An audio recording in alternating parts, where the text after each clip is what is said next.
It is great to have you at our summit once again, a demonstration of our strong and deepening cooperation. In this session, we will address our shared security challenges, including Russia's war against Ukraine, China's support for Russia's war economy, and the growing alignment of authoritarian powers.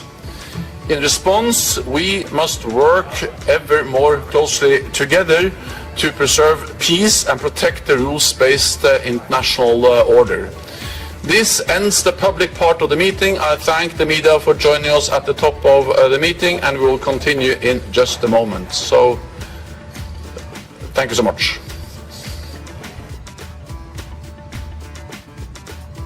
In just a moment. So, thank you so much.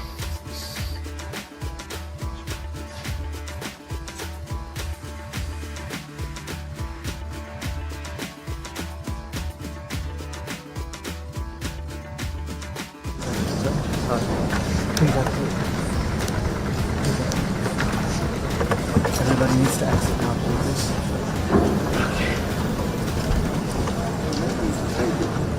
Thank you, guys. Thank you very much.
EU har sett på det also to use that.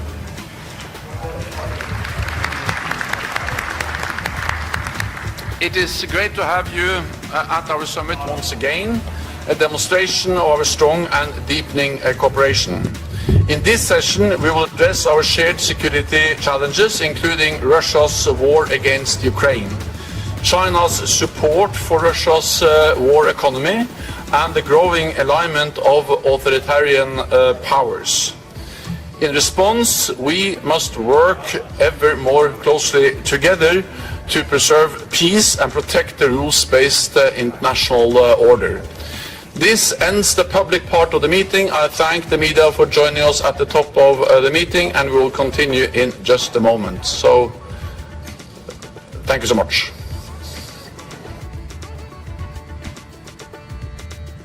In just a moment. So, thank you so much.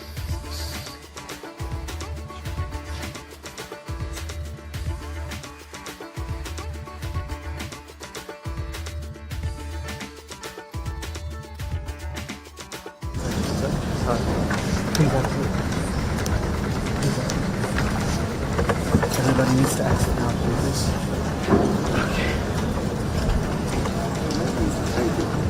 Thank you, guys. Thank you very much.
It is great to have you at our summit once again, a demonstration of our strong and deepening cooperation.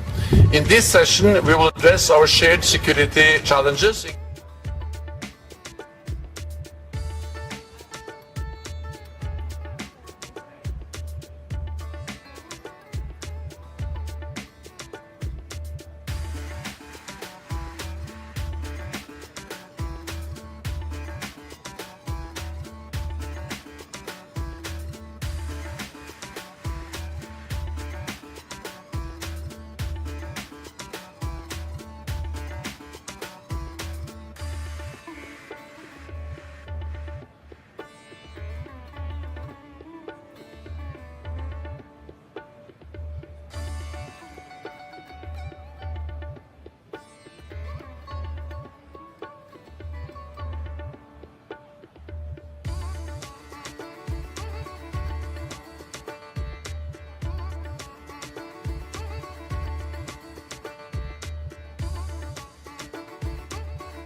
The United States of America to provide Ukraine the means to ensure its future security. It was genuinely historic. And in a few hours, we're going to make history again. President Biden will convene more than 20 world leaders who've also signed their own bilateral security agreements with Ukraine to launch the Ukraine Compact. This compact knits all of these countries together, and it makes clear that we will continue to support Ukraine in this fight, and we will also help build its force so it can credibly deter and defend against future aggression as well. And after this war is over, all of the countries in the compact will continue to have Ukraine's back, just like we have it now. Over the last couple of days, NATO has come together to announce new measures of long-term support for Ukraine. And the session this afternoon of the NATO-Ukraine Council will put these on full display. This includes a new NATO military command in Germany, led by a 3-star general, who will launch a training, equipping, and force development program for Ukrainian troops. Secretary General Stoltenberg will appoint a new NATO senior representative in Kyiv to deepen Ukraine's institutional relationship with the alliance and engage with senior Ukrainian officials. The alliance reaffirmed in its communique yesterday that Ukraine's future is in NATO. This summit, the Washington summit, is about building a bridge to NATO for Ukraine as they continue to implement important reforms. And the steps I've just laid out are the building blocks of that bridge. Together they make clear Putin cannot divide us, he cannot outlast us, he cannot weaken us, and Ukraine, not Russia, will prevail in this war. The landscape of this conflict today is far different than it was in April, when Ukraine was running out of supplies and equipment and Russia was on the move. Today, on the battlefield, Russia is grinding away but not breaking through, and Ukraine is exacting massive costs and attriting Russian strategic capabilities. Diplomatically, Ukraine has concluded a successful peace summit and signed new bilateral security agreements with more than 20 countries, as I mentioned before. And at this summit, Ukraine has secured a historic set of deliverables: air defense, F-16s, additional security assistance, a compact of nations committed to supporting Ukraine for the long term, and the concrete elements of a bridge to NATO. Doesn't mean the days ahead, the weeks ahead, the months ahead are not going to be difficult. They will be difficult. No one knows that better than the people fighting on the front lines. None of the progress that we've seen so far was inevitable. None of it happened by accident. It took the Ukrainians stepping up first and foremost. It also took NATO allies coming together to choose again and again to stand with them, to defend the values that have always united us as democracies: freedom, security, sovereignty, territorial integrity. This is what our predecessors did for 75 years. And this is what we all must do in the years ahead, even when it's tough, in fact, especially when it's tough. So yes, the road ahead will be challenging. President Putin is determined to keep trying to take over Ukraine, and countries like Iran, North Korea, and China are cheerleading him. We're clear-eyed about all of that, but we're also clear-eyed about Ukraine's strengths and resilience and courage and commitment and effectiveness and capabilities. And we're clear-eyed about our own too. And we have confidence in Ukraine and confidence in ourselves, and with that, and with the actual work, the spade work that has gone into the results produced at the summit these last 2 days, we are demonstrating our commitment to stand with Ukraine in their current fight and into the future. And what I would ask in closing is that as we look at the picture before us, and as we think about what we need to do to succeed and to help Ukraine succeed, that we recognize this war has been unpredictable from the start. People thought Kyiv would fall in less than a week. Kyiv still stands today. People thought earlier this year we'd be looking at a much different picture than we're looking at today. The future, the history of Europe, of Ukraine, of the world order is not yet written. As Fred said in his opening comments, nothing is inevitable. It comes down to the choices that we make, and the choices that we make together. I believe we've taken some bold steps in the last few days and weeks. We will take more bold steps in the days and weeks to come. President Biden will have the chance to sit down with President Zelensky in a couple of hours to review all of this, and not to rest on our laurels by any stretch, but to say, now that we've come this far, what more do we have to do to get the job done? And we will together get the job done. So thank you for giving me the opportunity to be here today. And thank you for everything you do every day in service of our common vision for the transatlantic community and a better world for all. Thank you very much.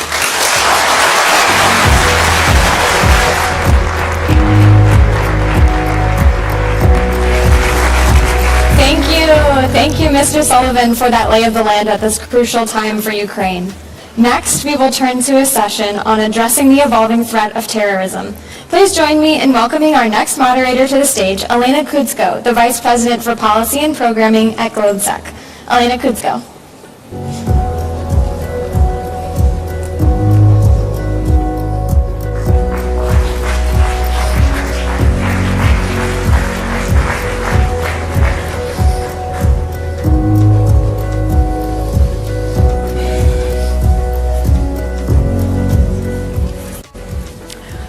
Everyone, thank you so much for staying with us for this conversation.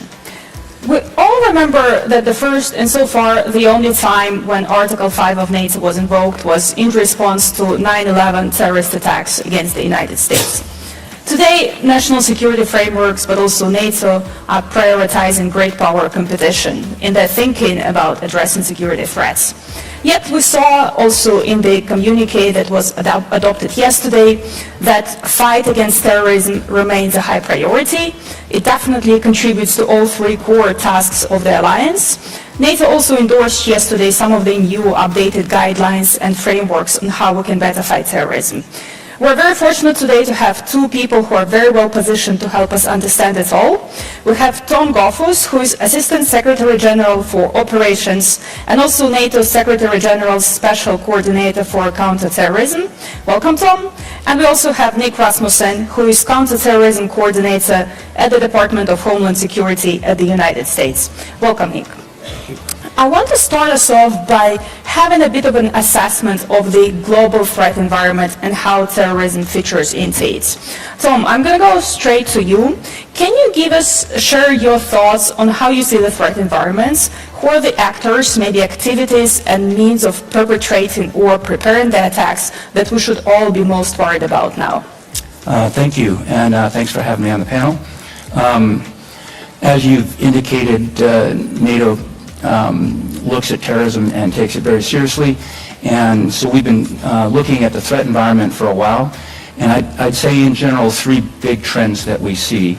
The first one is a more aggressive misuse of technology, especially emerging disruptive technology. Think 3D printing, drones, social media, the use of online to recruit, all of those kinds of things, which mean we need to keep up with that and use those same technologies to counter terrorism. So the first one is more aggressive misuse of technology.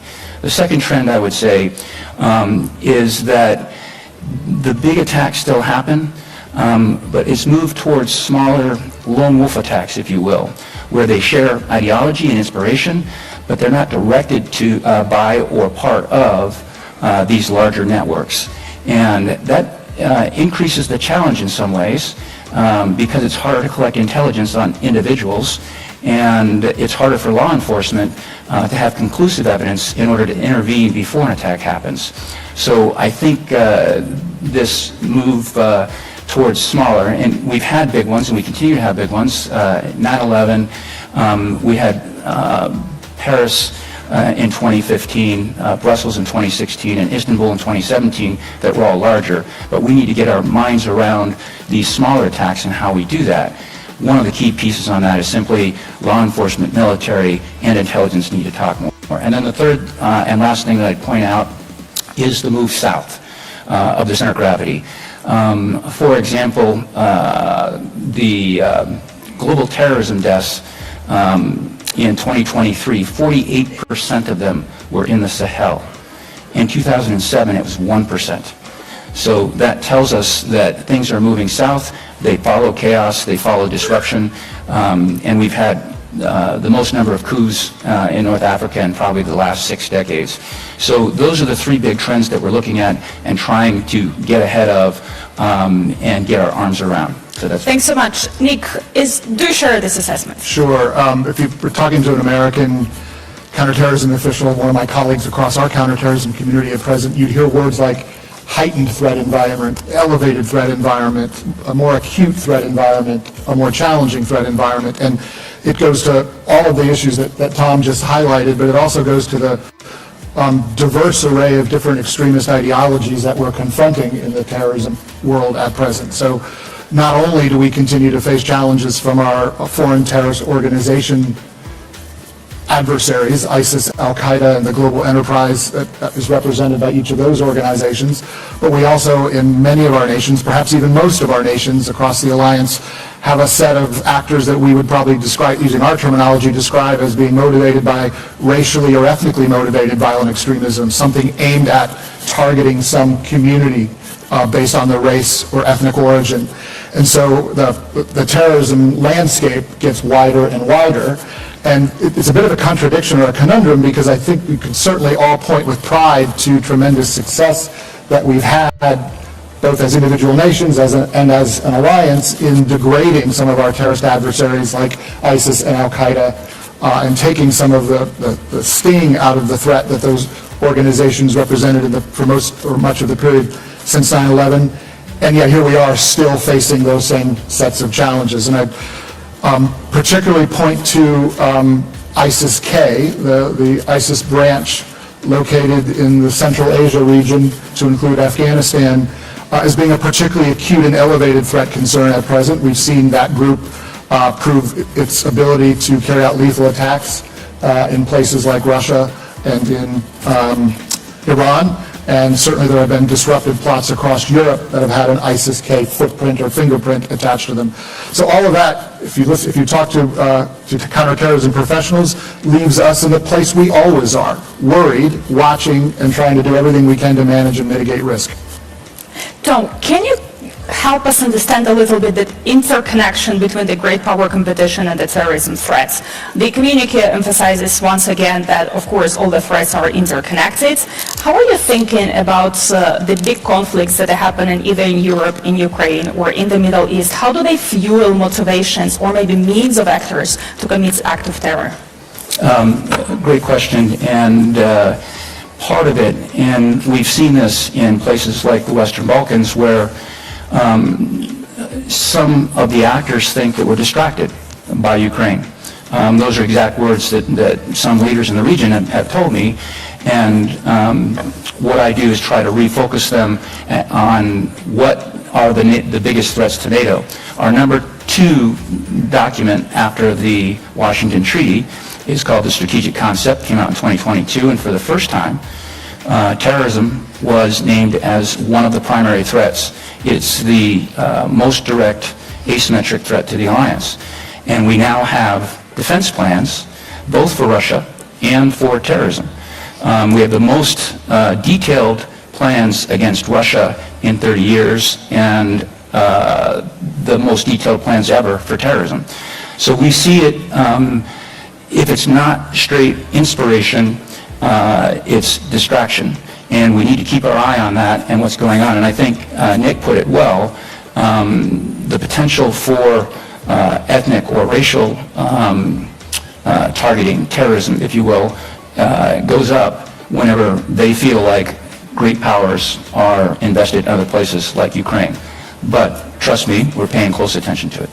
Nick, do you want to jump in? Sure. I think our intelligence community has began to kind of speak more openly and publicly about what we see in the intelligence world, which is some of our great power adversaries or competitors actively engaged in efforts that have the effect of undermining social fabric and social cohesion across our societies. And those are, of course, the very factors that contribute to extremism and that bring people into extremist narratives and extremist mindsets that lead them down a pathway towards potentially being an operational actor in the terrorism space. So I think that's done in both subtle and unsubtle ways, and I don't need to explain that to most of this audience. We see that playing out across many domains, not just the terrorism domain.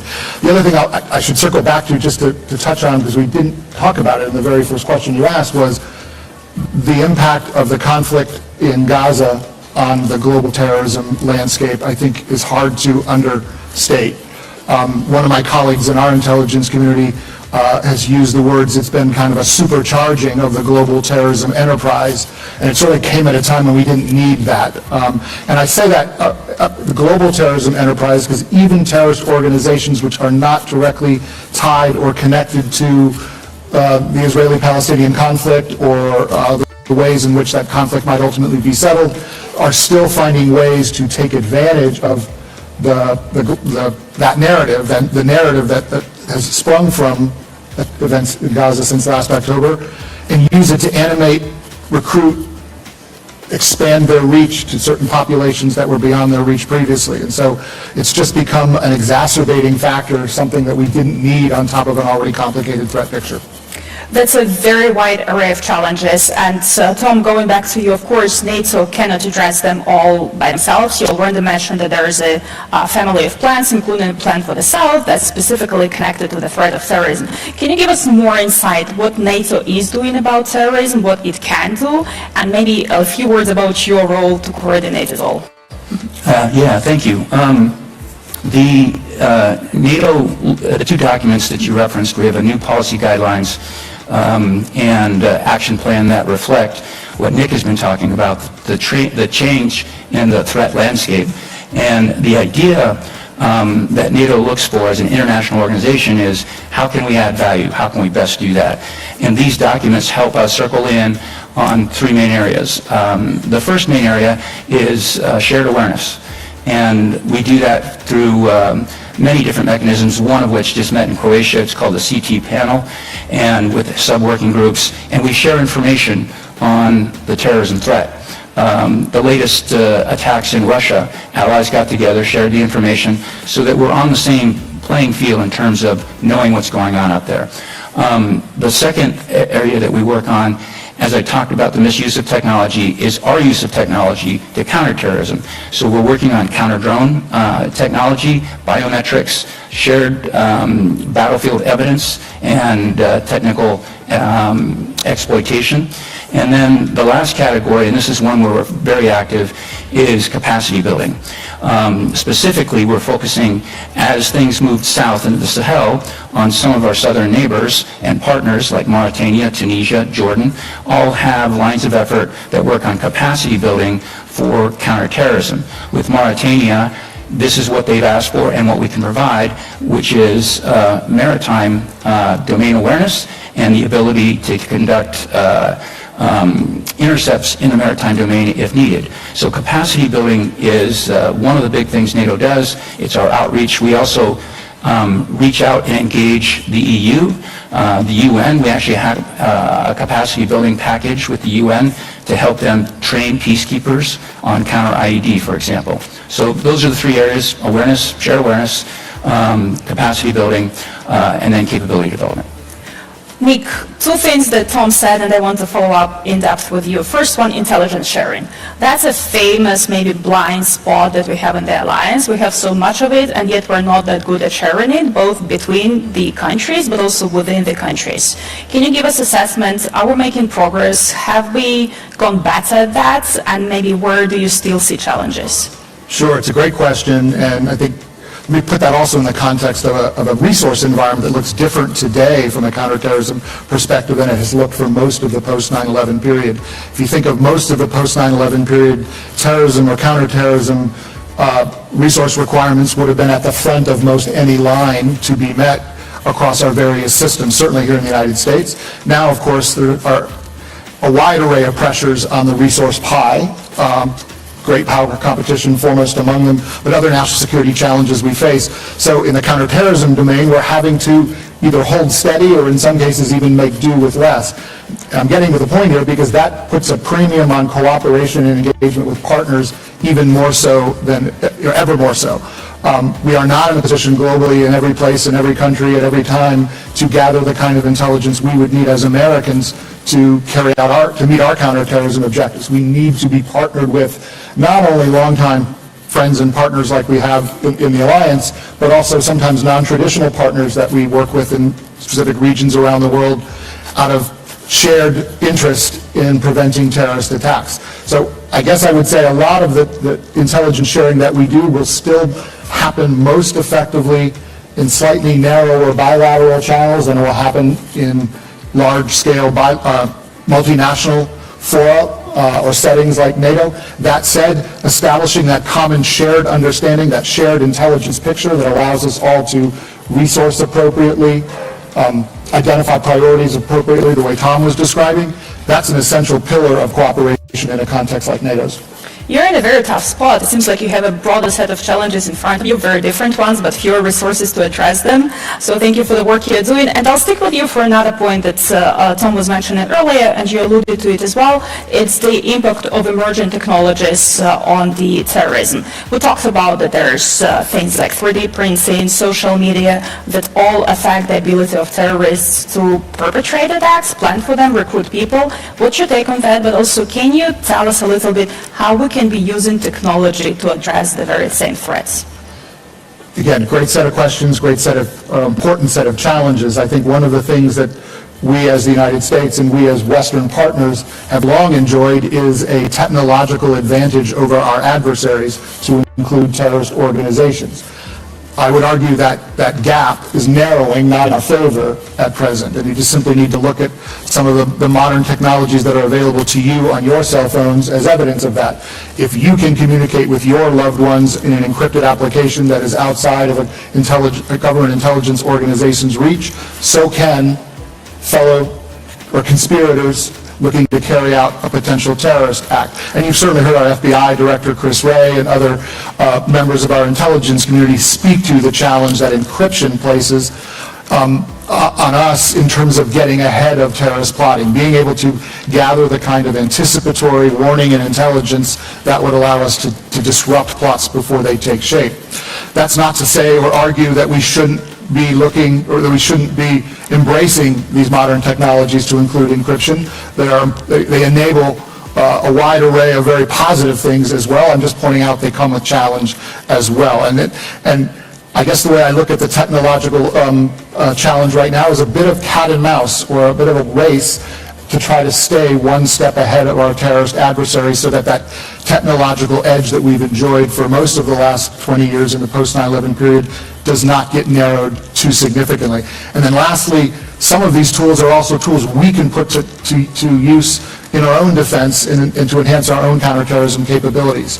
Artificial intelligence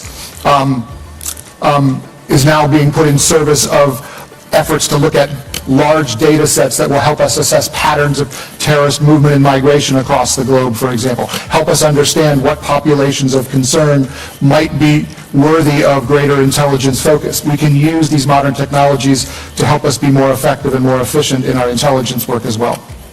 Tom, back to you. We just actually had a great panel on digitalization of NATO and how the private sector can contribute to that, what role it plays. And of course, here we're talking about the tools that's primarily now being developed by the private companies. And as we have the challenge to stay ahead of our terrorist adversaries, we also need to work closer within ourselves to make sure that we have the capabilities to do that. In your work, how closely are you trying to bring in the private sector into your counterterrorism activities? Maybe what are some of the challenges that you see doing that, and where do you think you can do better? Another great question, and part of the operations division at NATO headquarters is something called a situational awareness center, and we are actually licensing some of the AI tools for data mining in order to keep track of the information space, what's going on in the media space. The challenge is it's not just one hat that does this, and I know Nick runs into this as well, is you find yourself continually crossing lines, bureaucratic lines, in order to get the information and take the appropriate action. So at NATO headquarters, we're working between the public diplomacy piece, because they're trying to track disinformation and counter narratives, with our situation center, and then with intelligence. And it's not always natural to cross those bureaucratic lines. And we see the same thing in national governments, as Nick said. Within a government can sometimes be harder than going between governments, frankly. And one of the big areas of emphasis on our CT capacity building work is how to get law enforcement and military/intelligence to share information in order to take the right actions, hopefully to prevent or foil plots. And that's kind of where we're going. Primarily right now we license the tools that are AI driven and developed, especially in the information sphere. Nick, we mentioned several times the importance of cooperation between different states who are trying to fight terrorism. And we referred also that we went as far as trying to share the intelligence information with Russia ahead of the terrorist attacks that we saw are being planned. What is your way going forwards? How much scope we can to cooperate with our adversaries like Russia or Iran on countering terrorism, and what form and shape this cooperation can take, if at all? So it's been publicly reported, as you suggest, that information was shared by the United States with Russia in advance of the Crocus attack in Moscow. And that may have been surprising to some observers, but from my perspective, having served in senior roles in government, that was a simple policy matter. It was, we have an obligation when we are in possession of information that will prevent loss of life in a country, even a country with whom we have very difficult or even adversarial relations. And I can think of numerous occasions over the last 20 years where we've been in a similar position, where we've shared, sometimes directly, sometimes through third parties, information that was designed to save lives or prevent a terrorist attack from happening in a country with whom we had very difficult relations. That does not automatically translate into a cooperative relationship. Sometimes it can be just as bare bones and as simple as just sharing a de minimis amount of information as a as a duty to warn, and the duty to warn principle is something that's fundamental in our system here. Beyond that, though, there are countries around the world with whom we have shared interest in confronting certain terrorism challenges, even if we don't have a broad array of shared interest. And there, developing working partnerships is a challenge, because while there is that shared interest, we have to make sure that our cooperation remains within a framework that accords with our values and law as well. We cannot enable a partner to, for example, take certain steps to prevent terrorist attacks from happening if they would do so in a way that would cross our own lines in terms of the way individuals are treated, or that would result in violation of what we would consider fundamental human rights. So this is one of the challenges that we've dealt with through the entire post 9/11 period, how to develop a framework of partnerships where you could receive the positive output of those shared partnerships without necessarily contributing to conditions in those difficult countries or difficult partners that may actually make the situation on the ground even more challenging. Tom, is that a shared approach between allies? I'm sorry, say again? Is that a shared approach that the entire NATO would endorse?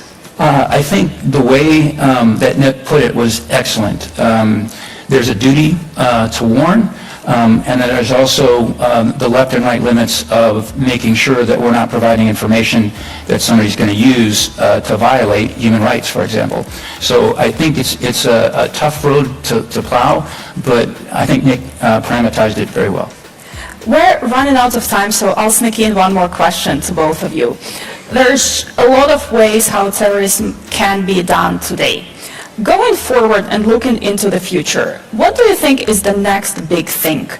What is a blind spot that we might be not paying enough attention to right now? What do you think we should be thinking about more that would be more important in the future but might be not visible that much right now?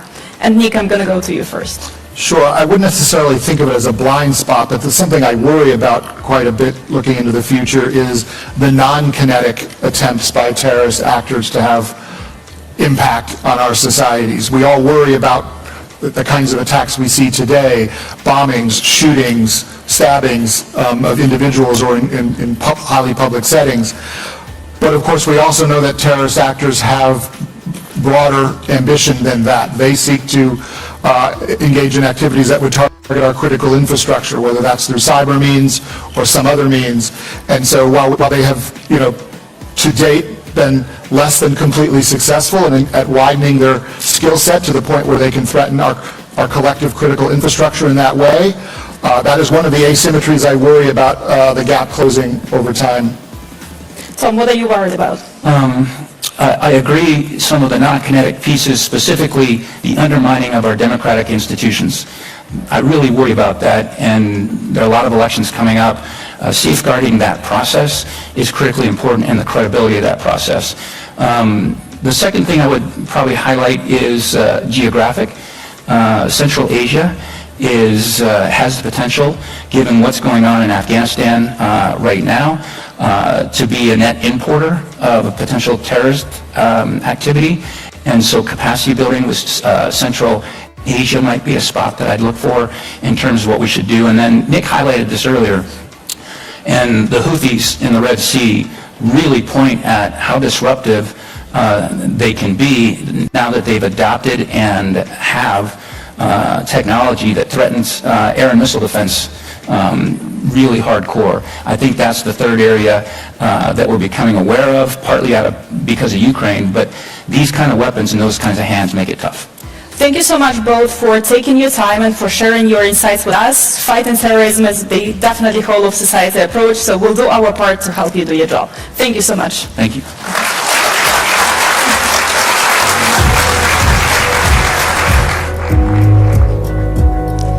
Thank you all for this ever-evolving discussion on addressing counterterrorism. We've seen the conversation about counterterrorism evolve from the post-9/11 era to a shifting conversation about great power competition, but as our esteemed panelists noted, we still know that terrorism is an ever-present threat, from the shooting attack in Moscow recently to a number of ISIS-K plots disrupted in Europe, to evolving goals and targets, as our panelists mentioned. So thank you to the panelists. Our next session will be moderated by Martin Sklenar, a distinguished fellow at GlobeSec. Please join me in welcoming Martin to the stage.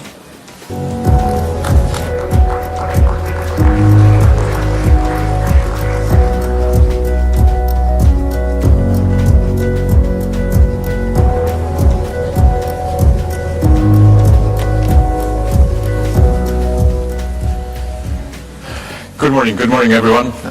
My name is Martin Sklenar from Globsec, and it's my great pleasure to be moderating the next panel today on the public forum. And we will be talking a lot about industry, which seems to be appropriate. We've heard a lot about industry so far in the 2 days that we've been here in Washington during this summit. I'm joined today by three very good panelists, and I hope to have good discussion with them. Please welcome with me Stacey Cummings, the General Manager of the NATO Support and Procurement Agency, Max Peterson, Vice President of Sovereign Cloud at Amazon Web Services, and Stephen O'Brien, Corporate Vice President and Global Business Development Officer at Northrop Grumman. Very happy to have you here, Stacey, Max, and Stephen. Great to have you. Thank you for coming, and we have a lot to talk about. We just heard also from Jake Sullivan, there's a lot of equipment actually rolling from the west to the east somehow, to ending up in Ukraine. So the equipment has to come from somewhere, and let's discuss where it's coming from and how's the capacity that we want to have to produce it. So let's focus first on where we are and what has been done so far. We have seen NATO allies, but also the EU putting more and more attention on the industry. Following Russia's illegitimate aggression against Ukraine.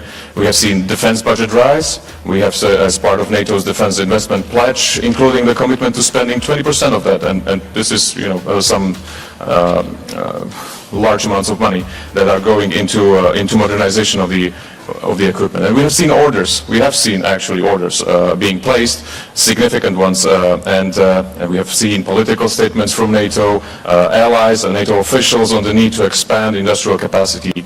And as recently as yesterday, NATO adopted the next level of the pledge, which is called now the NATO the Defense Industry Expansion Pledge, with 9 specific lines of effort. So that's the situation where we are. We will see allies developing their individual plans, and let's start there.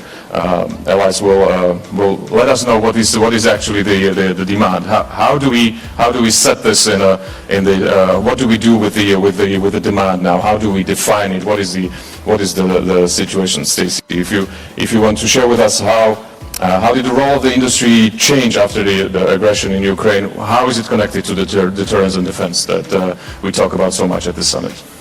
Well, thank you for that question. So the Secretary General has said that without industry, there is no deterrence, there is no defense, there is no security. And so collectively, we of course look at the defense industry as a key partner to be able to enable deterrence and defense.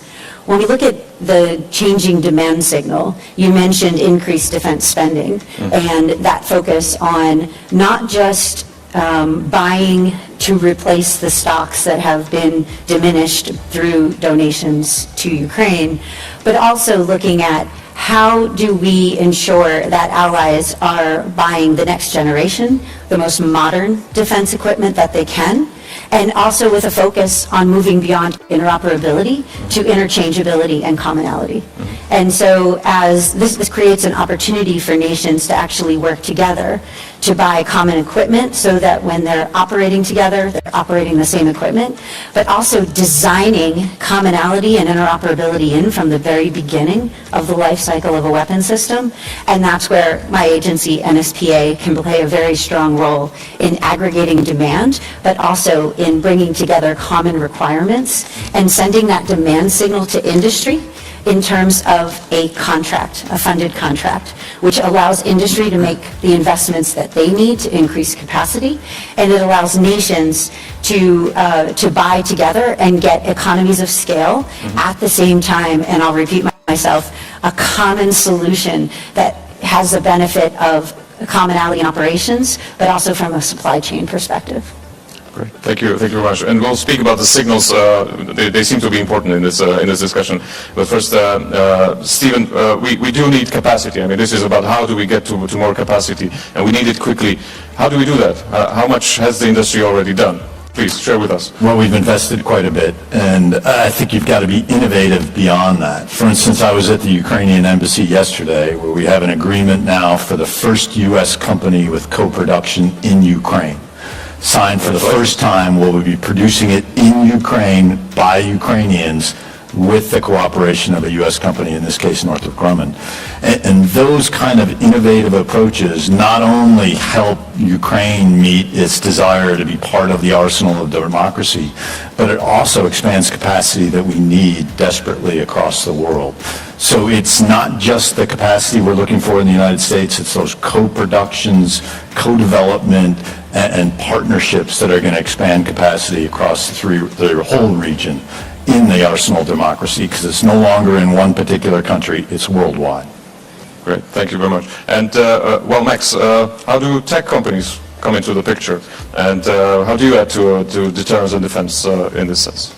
Well, the kinetic effect is no doubt important, but in today's world, and in particular, as we talk about modernizing, the digital battle space is going to be incredibly important. It proved out in Ukraine in terms of the ability to rapidly collect information, synthesize it, and then get that information to the battlefield. I think what's really important from a tech perspective is that you have technology partners that have worked in the defense and national security space for a good bit of time, and they don't just bring tech, they bring mission experience. AWS, for example, has delivered top secret and secret cloud computing capabilities for well over a decade. And so we understand how to help integrate those different systems to be able to deliver the digital effect. And in fact, just last week, the Australian government announced that they are partnering with AWS to build their top secret cloud capability. So I think that mission understanding is really important, and I think partnership is really important. It's got to be an enduring, a sustained, and a mission-driven sort of response. And I think in terms of capability, I mean, just take one quick example from space. The average satellite's dumping about 20,000, the equivalent of 20,000 high-def pictures a day. And when you multiply that across all of the collection capabilities that we're talking about here, you've got to have a substantial, a sustained, and a highly capable digital fabric to be able to process and store all of that, but importantly, to be able to share it across all of the NATO member community. But also at the same time protect it from, Security has always been job one. Great. Let's talk on signals then. Stephen, what signals is it that the industry expects from Stacey and, the governments? What are you looking for? Well, we're looking for contracts, as Stacey will tell you right off the bat. That's the best signal that you're ever going to get. I'm shocked, I have to say. But what Stacey's doing is incredibly important. It's not just the contracts. It's the predictability that allows us to have a stable supply chain, if you will, a stable workforce where we're not having peaks and troughs in our production line that makes it impossible to keep the people employed and that talented workforce with us the entire time. And also that contracting mechanism that Stacey has is now streamlined. Mm-hmm. So no longer are we doing many different contracts with many different countries and many different languages. You have a single contract that Stacey's able to do. Obviously, that reduces the cost to the players, but also reduces the time. You get a stable workforce, and we get investment that industry is able to make by doing that. And it's all made possible by Stacey's team. And I think everyone's a winner for it, Stacey. Thank you. Yeah. So, there is one demand signal to industry, and that is a funded contract. And what we would recommend is that nations come together to bring I already talked about commonality and the benefits of commonality, but buying together increases quantities, and this is a commonly known, the more you buy, the more you're going to save. And so if we can bring together multinational, large quantities with multi-year commitments, with assured quantities, then we can get the best possible price from our industry partners, because they can optimize not just their production line, they can optimize their workforce, They can also optimize their supply chains. And just a great example of this is where we entered into a contract late last year for Patriot GEM-T missiles. And we bought at a quantity that allowed industry to invest in not just new capacity, but an entirely redundant supply chain. But you have to have the quantities in order to create the right incentives for industry to be able to make that investment. And we can't be entering into contracts with assured access for 1 or 2 years. We really have to be able to give that assured access in years 3 through 7, 3 through 10, because that way, again, not only are we giving the right incentives, but we're going to get the better prices that way. And when you get better prices for things like Patriot missiles or Stingers, that means you can buy more. That means that you can fill up your stockpiles, and it means that nations have the confidence to be able to make those donations that we've been talking about to Ukraine. Can you share with us an estimate how much more the agency is now actually procuring from the industry than before the Ukraine happened? Sure. In 2021, we executed 3.6 billion euro in funded contracts. In last year, we executed 10.6 billion euro in funded contracts. So a significant increase. That's significant. So the signals are there, they're being picked up, the money is on the table, but to make it happen, to fill the contracts, you still need investment. I mean, you have to invest in producing the capacity, and that's where, with every investment, some risks come into play. Let's discuss, who's willing to take the risks. It seems that it is pretty straightforward, right? I mean, the situation is bad. It's not going to get better very soon. So who's going to be taking what kind of risk? Stacey, do you have you're like in the intermediary position between the governments, the most customers, you being a customer as well, but still, how does it look from your desk? Who should take the risk? So there has to be a balance in risk. One side or the other can't take all of the risk. We have to understand the dynamics of the defense industry. That's different than the dynamics of a commercial industry. And so risk is measured in a different way for a commercial company than it is for a defense company. Defense companies have one customer, and that is the government. And so the type of risk that we expect industry to take is different than the type of risk we would expect a company that has a new technology or that is delivering something where you can have the entirety of the market is available to you as a customer. So that risk has to be balanced, but there are tools available. So we can take, for example, a tool in the United States called the Defense Production Act. So the U.S. has specific tools that allow them to make investments, and I see the European Union making those same types of investments in industrial production, creating those incentives to reduce the risk for industry to make those investments in capacity. There are other things we can do around contracts. So we can have contracts with incentives in them. We can have contracts that have pricing based on quantity bands, again, to create those incentives. So the more you buy, the lower your price is. And we can also create contracts with innovations in cash flow. So that way we're sharing the risk, but we're also creating the environment where the defense industry has the confidence to make investments while the governments are making those purchases to get the products that they need at the right price. Okay. Max, Stephen, what's the industry's take on this? How much risk are you willing to take on? Well, we actually pioneered a slightly different model where what we do is we work on understanding deeply what customer demand is, and then we build in advance to that demand signal. So we just announced 7.8 billion euro investment in Europe to build a European sovereign cloud. And that's based upon our understanding of the work that we've done across highly regulated industries and defense and national security space in the EU, and an understanding that we believe we have to work, again, in partnership on things like standards, on things like compliance, on things like security, so that we can actually get the platform capability from a tech perspective that we're going to need for defense across NATO.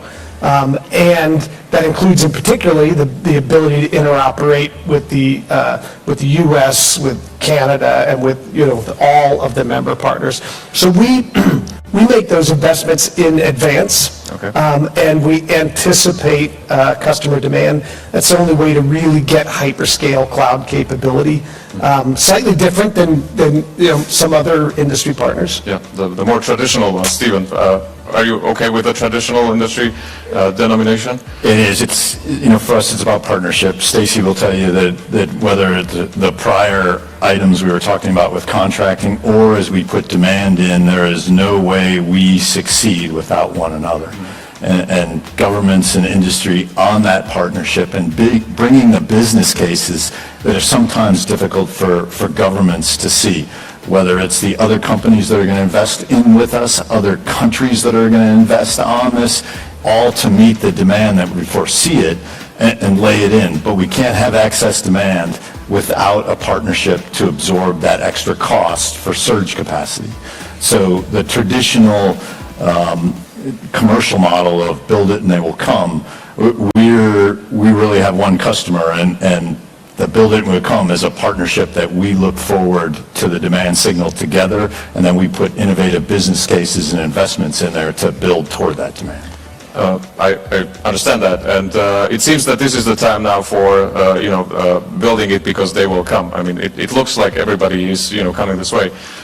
What is it what is it that you need in like more detail to be able to plan out that investment? Because it's not just to find a customer, but is it time? Is it amount, or what is it that you would be looking for if you could choose? It's the investment that we need, and it's the government cooperation to make it possible, both for our company on the U.S. side as well as the international governments to do that. There are environmental concerns. There are obviously licensing concerns. The only way this becomes reality in that is a partnership between government and industry to make it happen, whether it's international governments and U.S. government, in this case with our company. That's the path to success. I'd add on to what Stephen just said by saying I think we need aggressive tops-down leadership as well, because we are at a place where speed matters, and in fact speed matters disproportionately if we're going to continue to defend, and that goes to the kinetic effect, and it also goes to the digital effect. We've seen some great strides, in particularly, spurred by that conflict in Europe, by Russia's invasion in Ukraine. But I still think that we need to move faster and with a greater sense of urgency across that spectrum. So I think that's another key ingredient. I fully agree. Let me try to put in a little bit of a government perspective. I used to work for the Slovak government a little bit, and the phrase that is missing from this discussion is public procurement, I guess, because if you talk about time, that usually puts on the brakes. Just a little slight amount to the urgency and the top-down approach. But I get it. I mean, if this is if you have all the political signals, there needs to be strong decisions and steps to make that a leaner process, at least if not quicker.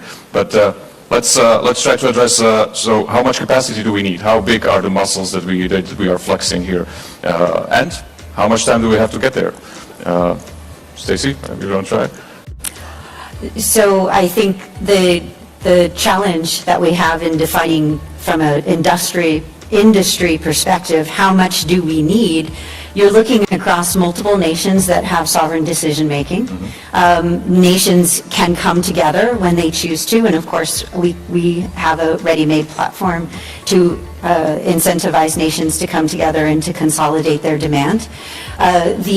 How much we need is based on what is the stock levels that we're looking for, how much have we already donated, what do we need for the foreseeable future to support Ukraine, and then what is the level of stocks, level of systems, defense systems that we need in in the future to continue to deter our adversaries. And when you put all that together, you also need to consider that we don't all buy exactly one thing, that we're going to say we need 1,000 of these one things, because we have a lot of different configurations, we have a lot of different systems, and nations do make that decision based on their requirements and based on what's in the best interest for them and the way that they operate.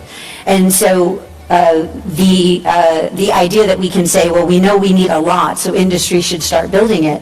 I do agree that the public sector needs to give clear requirements, and the way we give clear requirements is through contracts. And by doing it together, we can get economies of scale, and we can also create more certainty for industry so that we can fill our stocks, make sure we have exactly what we need, and industry knows that they will be able to continue to support the demand that we're going to have in the future, not just the demand that we have for today. I think the other important piece is resilience, and you touched on that, right? By taking that approach, you wound up getting an additional supply line. Right. And so it's both the demand that we need to plan to, but it's also the resilience that we need to think about when we're doing that. Great, Stephen. And you have to innovate. And some of the things, I mean, take 155, right? We talk a lot about it now in NATO and where it is. You know, NATO's 75 years old. Guess what? We're still making 155 the same way we did 75 years ago. And it has a lot of stresses on the supply chain. Forged steel, that supply chain is at its max right now. The automobile industry has gotten away from forged steel. They use Ost-tempered ductile iron manufacturing. Doesn't matter what it says.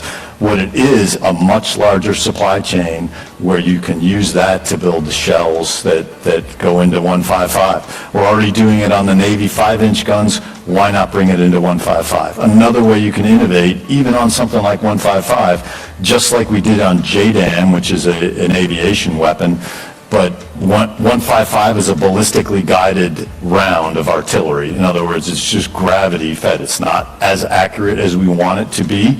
The simple way is replace the fuse with a guided weapons fuse. You don't have to produce as much because now you have a precision weapon and it hits the target. Instead of using 3 155 rounds, you can use 1 in that. Instead of building more, make it more accurate. Innovate in that way. Much different than maybe Max is using with the cloud, but you can innovate on some of the more basic items that we have out there and reduce the challenges on the supply chain, reduce the challenges on the total number that you have. That's the way that we've got to think about this from industry, and then we've got to bring it to government on what we can do. That's great. Let's dive into that. I would also encourage people in the audience and online to send in their questions. We'll have time. Let's talk about innovation a little bit, and I want to provoke just a little bit. I understand that as a case, but it looks that Russia is using Cold War style equipment to keep this war going. So is innovation helping us, or is it slowing us down in the quick increase of the capacity? Max, I mean, you've been called on innovation. I'm sure you got a great answer. Well, I hope it's a great answer. Thank you. I mean, I just have to say +1 to what Stephen said, right? Our adversaries don't stand still. And that gives us the imperative to innovate. And I think that's one of the places where we actually have an advantage if we harness it right. We have a tremendous set of technical skills. We have a tremendous set of technical capability. We have really innovative startups across all of the NATO member countries, across a very big ecosystem. And I think it's our ability to leverage that and put it to effect that matters.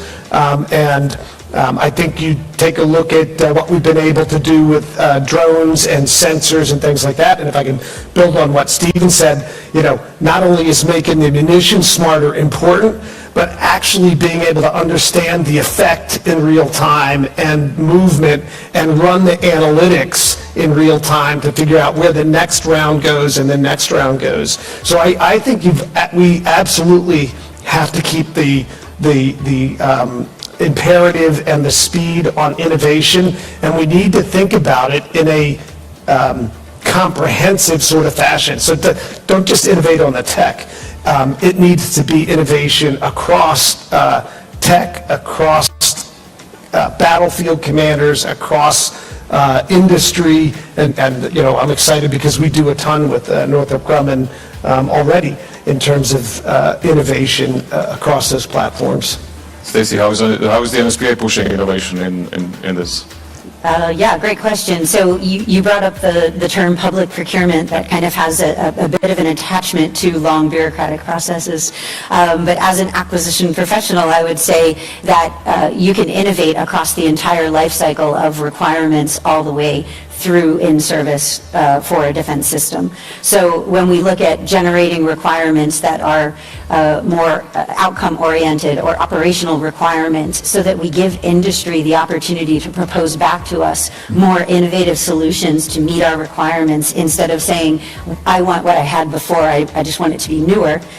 We can actually create defense systems that are iterative in nature. So we can meet the requirements of today, but be prepared by designing in an iterative process like open system architecture, by bringing in small innovative companies to be able to do parts of the defense system, especially in the software enablement side. But we can also innovate in the procurement process, digital acquisition, digital engineering, which allows us to better understand the intellectual property and tech data that we're acquiring, and again, deliver capabilities that are meant to be upgradable, so that as the threat environment changes, you're continuously assessing whether or not your defense system is meeting your needs, and you're able to upgrade it annually, every 6 months, even down to, when we're talking about software, every 2 weeks, where you actually design that in from the very beginning. And I think that is the way that we transition from this thought process of public procurement being something that's bureaucratic to really talking about acquisition from the beginning all the way through the life cycle, with a digital thread that enables the operator, but also enables the maintainer and the supply chain to be reactive, and where just-in-time is a good thing, because just-in-time means that you have everything you need to either build the part or to iterate on the design on a real-time basis. And so technology is really, I think, going to, and is already, transforming the way we design, acquire, and support defense systems. Great, thanks. Before I turn to the question from the audience, and we're getting some good ones, let me use your presence, Max, here from, the A in the AWS stands for Amazon, so, you know, I'm going to broaden it up a little bit. Yesterday we heard from Secure that some of the gaps that we have actually in the NATO force are in the enablement and the logistics, department. So how can we put more companies into the defense industry to help us deal with that? Amazon might have some experience there. We do have a little bit of logistics experience, that's true, and we have internally, we call it a one-team approach, where we take a look at customer requirements and we try and bring all of the capability that Amazon and not just AWS has to bear. We do a lot of work with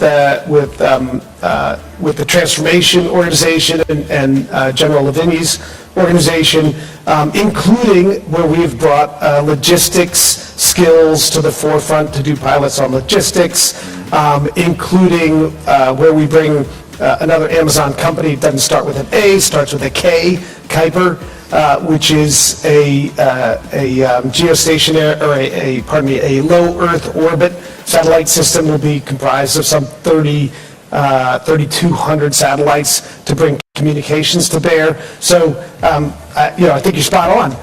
I think many industry partners have strengths that are important to defense and security, and we ought to figure out how to help across the spectrum on that. Mm-hmm. Just for my interest, as AWS was created, did you think that it would be a defense industry company? Well, I guess what we didn't say is that prior to running the sovereign cloud business at Amazon, I ran our worldwide public sector business for 12 years. Okay. So I started when there were only 4 people in the AWS government business. So yes, Okay. I believe that there is a place for cloud computing and tech in government and in defense pretty much from day one. And even when you look at the recent experience in Ukraine, Amazon, the logistics company, set up supply capabilities inside of our distribution centers to get aid and other things into Ukraine, at the same time that the tech part, AWS, was helping to get the Ukrainians' core systems and core data backed up and out of the country and into the cloud. So, yeah, it's not a new thing. Perhaps we don't talk about it enough. Okay, thank you very much. Let's get into the questions. We've got one from Stuart Atha. I hope I pronounced it correctly. And we've been talking about this, but how do we encourage nations to accept a common approach to certification and qualification? If they did interoperability through standardization, would improve. If they did interoperability, standardization would improve. How do we encourage them? How do we tell nations? How do you tell nations, Stacey? This is what the NSPA does. Join.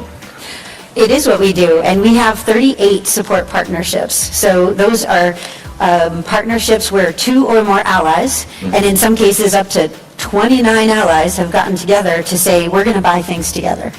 And I think the best way we can encourage allies to do that, to bring together their requirements, is by being able to deliver on the requirements that they've given us, getting them the best possible price, and also just making it as easy as possible to come and work with us. So we're a customer-funded agency, and so nations have to choose to come to NSPA. And although, of course, I'm the GM of NSPA, and I'm going to say that it's a great place to come and bring requirements together, I would encourage nations to work together even if it's not through the NSPA platform. I think there's a great benefit in looking at it regionally, but also looking at it from an operational perspective. If you're going to operate together, then you're going to want to operate common systems, because interoperability means that you can talk to each other, that you can work together. Interchangeability or commonality means that if you're in a tank or a truck and it's disabled, you can get out and hop into the tank or the truck of your partner without going to training before you can do that. You can share supply chain. So if you have a part shortage or a critical part that has downed your aircraft or has downed your system, then you can turn to your partner and you can borrow it, you can use it. One thing a lot of people don't know is that we can actually do multinational FMS cases, foreign military sales cases, with the U.S. The benefit of that is not only a streamlined process of being able to work together, not only that, and potential for significant savings through economies of scale, but also being able to exchange end items on the back end because you're part of a partnership is a benefit that you can't get in any other platform. And that's something that I think is a great incentive for nations to be able to have that flexibility that you don't have if you're not part of a partnership. Great, thanks. Stephen, how do you persuade your customers to buy, the stuff that you produce, not the one that... I mean, just what Stacey's talking about, it's not just the lower cost, it's also the speed. So it is impossible to overestimate the amount of time the contracting timeline takes. If you're talking about individual contracts with each one of the NATO partners, sometimes, generally speaking, these contracts take about a year to negotiate, and it slows things down. People don't get their product, if you will, and it's wear and tear on both industry to put those contracts together, and it's wear and tear on the governments to write them. Using the platform Stacey has, that's all eliminated, and you get the lower price, and we're able to stabilize production, and with stabilized production, we're able to innovate and invest on those products for the future. Seems to be, NSPA seems to be at the center of this, which is very good. Let me explore one more thing, and we got 5 more minutes. How much do we'll come to you right away. and you mentioned this, Max, you're building your cloud in Europe. How difficult it is to to follow NATO and EU in this? Are they close? I mean, we want them to be as close as possible on the industry. It's usually the same the same industry producing very similar stuff. How difficult is for you to to move between those contacts? Well, I'm going to piggyback on the standards question because standards are vital. And so we work really closely across the EU on standards, security standards, privacy standards. We're working very closely on something called EUCS, which is the cybersecurity standard for the EU. And we work closely with NATO on those sorts of standards because as important as it is to be able to exchange, the physical dimension on the battle space, it's equally important to be able to interoperate and exchange on a digital fabric. And so standards. Don't create new stuff. There's international standards out there. There are EU standards that are out there. There's NATO standards that are out there. To the extent that we can rally around those things, it makes things faster, less expensive, and more seamless in terms of integration. And that's what NATO can do on this. It can drive the interoperability by setting the standards on a number of these weapons so that you do drive to interoperability and interchangeability that Stacey talked about. That that has gotten looser over time with NATO, and now you have these different 155 rounds, the different howitzers and where you fire them, and some are not qualified, and others, we don't want to be in that situation in the future. We want to get to interchangeability, interoperability in all these weapon systems, not just 155. And we're all looking forward into the information that we're going to get from the in Poland, where Ukraine is actually doing this, right? I mean, they are trying to see how much interoperability there already is in the equipment, and they have to, and we, we're looking forward to seeing it. Let's go to the question from the audience. Thank you. My name is Peter Banyas. I'm an engineering student at Duke. I'd like to pull on the thread of incentive structures and motivations as you're dealing with this private partnerships. You mentioned the difficulty of innovating, even just switching from the type of steel you use. And I wonder if the ultimate reason why there's difficulty with changing and updating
switching from the type of steel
United States of America to provide Ukraine the means to ensure its future security.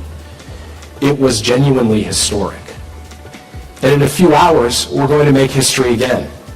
President Biden will convene more than 20 world leaders who've also signed their own bilateral security agreements with Ukraine to launch the Ukraine Compact.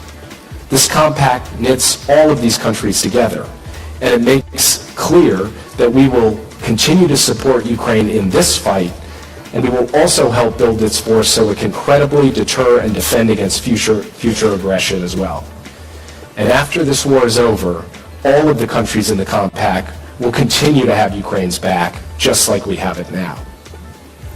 Over the last couple of days, NATO has come together to announce new measures of long-term support for Ukraine. And the session this afternoon of the NATO-Ukraine Council will put these on full display.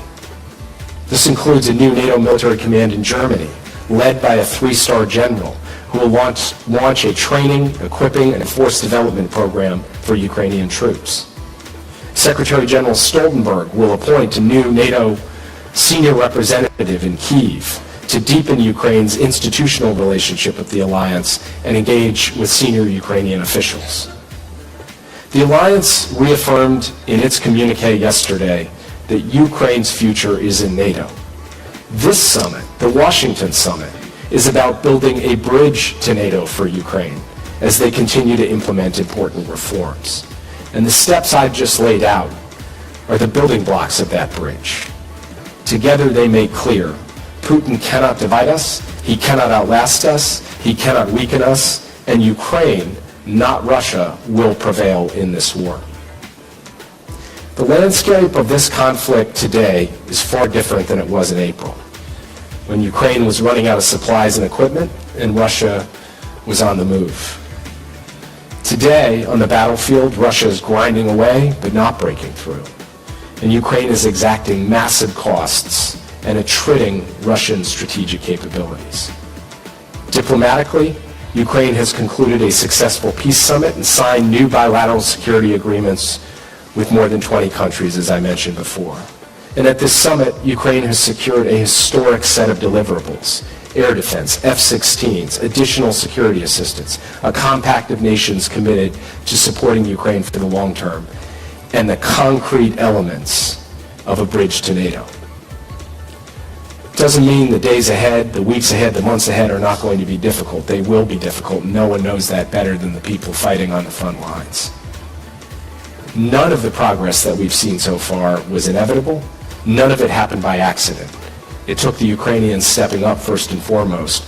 It also took NATO allies coming together to choose again and again to stand with them, to defend the values that have always united us as democracies: freedom, security, sovereignty, territorial integrity. This is what our predecessors did for 75 years. And this is what we all must do in the years ahead, even when it's tough, in fact, especially when it's tough. So yes, the road ahead will be challenging. President Putin is determined to keep trying to take over Ukraine, and countries like Iran, North Korea, and China are cheerleading him. We're clear-eyed about all of that, but we're also clear-eyed about Ukraine's strengths and resilience and courage and commitment and effectiveness and capabilities. And we're clear-eyed about our own too. And we have confidence in Ukraine and confidence in ourselves, and with that, and with the